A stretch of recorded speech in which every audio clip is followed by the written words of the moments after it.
Mısır kokuyor. Abi bal olur, abi bal olur, abi bal olur, abi. Kışlık için alıyorsun.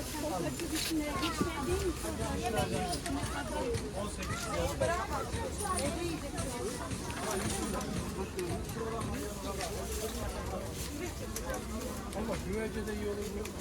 Közlemesi çok güzel oluyor. Bacım başka isteyen var.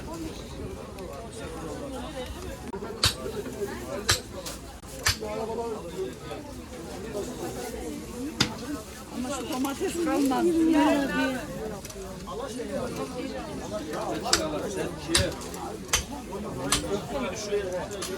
ya biraz büyük.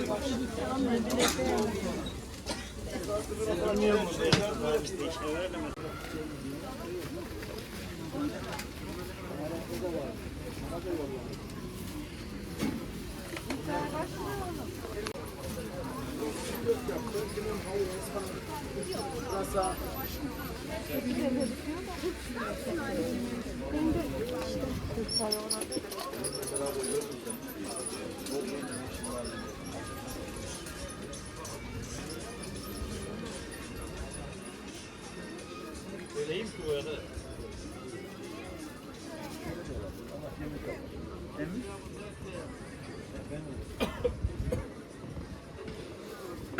Her bir 4 tane yeter mi arkadaş?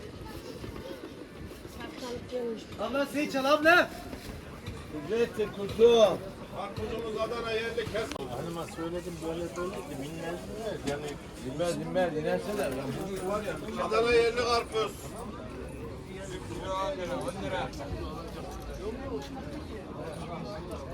Abla buyurun abla.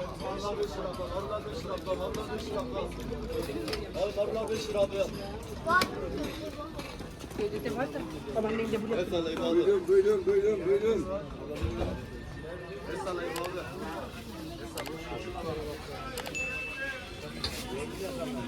Hepsi 15.